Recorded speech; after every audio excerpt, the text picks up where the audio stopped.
Baghdad की गलियां उस जमाने में इल्म, फिक्र और सत्ता की धड़कनों से भरपूर थीं। यहाँ के बादशाह हारून रशीद अपनी ताकत और इंसाफ के लिए मशहूर थे, लेकिन उससे भी ज्यादा मशहूर थे बहलोल दाना, एक ऐसे फकीर जो पागल दिखते थे लेकिन हर अल्फाज हकीकत से भरपूर होता था। कई बार बहलोल दाना बगदाद की गलियों में मिट्टी से घर बनाते हुए मिलते। उनके हाथों में मिट्टी लगी होती, कपड़े मैले और बाल बिखरे रहते, लेकिन आंखों में चमक थी, जैसे किसी और ही दुनिया को देख रहे हों। एक रोज दोपहर के वक्त बगदाद के बाजार में बहलोल दाना बैठकर मिट्टी से छोटे छोटे महल बना रहे थे। सूरज सिर पर था, लेकिन उनके माथे पर शिकन न थी। उन्होंने बाजार की भीड़ में आवाज लगानी शुरू की, ले लो जन्नत के महल, बस 1 दीनार में ले लो जन्नत का महल। लोग रुकते, हंसते और आगे बढ़ जाते। ये पागल फिर शुरू हो गया। एक दुकानदार ने कहा, मिट्टी के महल को जन्नत कहता है और 1 दीनार मांगता है। देखो तो सही कितनी मासूमियत से झूठ बोलता है। किसी राहगीर ने तंज किया। बहलोल दाना हर तंज पर मुस्कुरा देते, जैसे ताने उन्हें नहीं छूते, जैसे वो किसी और सच्चाई से वाकिफ हों। उसी वक्त एक शाही पालकी वहां से गुजरी। पालकी में बैठी थी मलिका जुबैदा, बादशाह हारून रशीद की बीवी। उन्होंने भीड़ और बहलोल की आवाज को सुना और रुकवा दिया। कौन है ये? मलिका ने पूछा। मां, ये बहलोल दाना है। अजीब है, मगर नुकसान नहीं करते किसी का, एक बुजुर्ग औरत ने जवाब दिया। मलिका पालकी से नीचे उतरी और बहलोल दाना के पास जाकर पूछा, क्या बेच रहे हो बाबा? बहलोल ने मुस्कुराकर कहा, जन्नत के महल मलिका साहिबा, जन्नत के महल। मलिका ने हंसते हुए पूछा, कितने में? 1 दिनार, बहलोल ने कहा। मलिका जुबैदा की आंखों में एक पल के लिए ठहरा। वो जानती थी कि बहलोल कोई मामूली फकीर नहीं है। उनके लहजे में सच्चाई थी, उनके चेहरे में नूर। मलिका ने अपने एक सेवक को इशारा किया और कहा, बहलोल बाबा को 1 दीनार दे दो। सेवक ने सोने का सिक्का बहलोल को दिया। बहलोल ने मिट्टी से बना हुआ एक छोटा सा महल उन्हें दिया। मलिका ने वह महल पालकी में रखवाया और बिना कुछ कहे महल लौट गईं। रात को जब मलिका जुबैदा ने वह मिट्टी का महल बादशाह हारून रशीद को दिखाया तो वह हैरान रह गए। ये क्या है?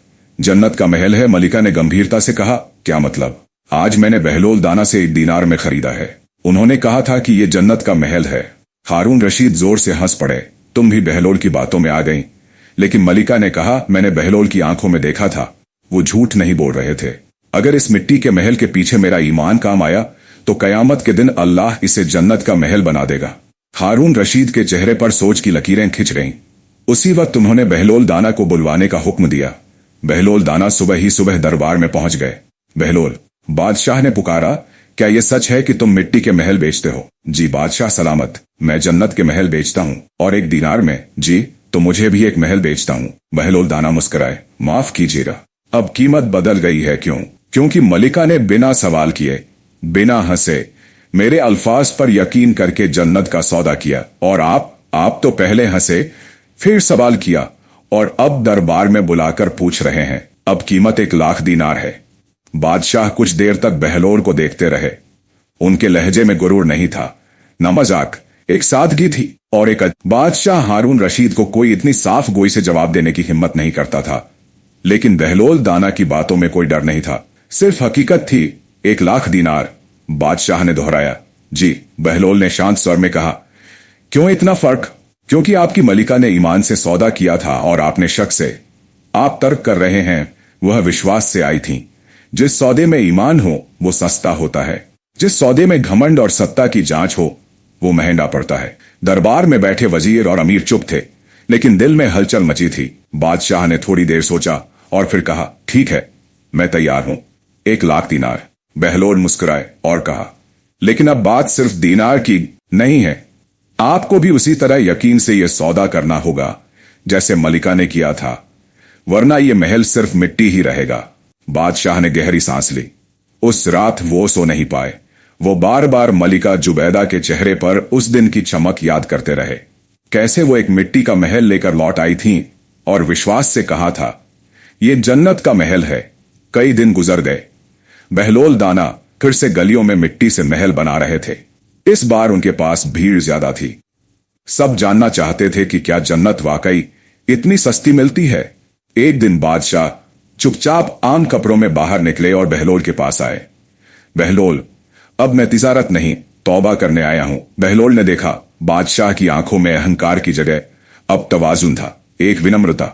मैंने सोचा कि 1 लाख दीनार देकर मैं जन्नत खरीद लूंगा, लेकिन असल में जन्नत खरीदी नहीं जाती, वो तो यकीन से मिलती है, उस नियत से जो मलिका में थी। बहलोल मुस्कुराए और मिट्टी का एक नया महल बनाकर बादशाह की ओर बढ़ाया। ये लो तुम्हारा महल। कितने का? इस बार कीमत नहीं है, क्योंकि अब तुमने समझ लिया है कि जन्नत का सौदा दीनारों से नहीं, दिल से होता है। बादशाह ने मिट्टी का वो महल अपने हाथों से उठाया और आंखों से लगा लिया। उस दिन से बहलोल को बगदाद के लोग पागल नहीं कहते थे, उन्हें दाना यानी बुद्धिमान कहते थे।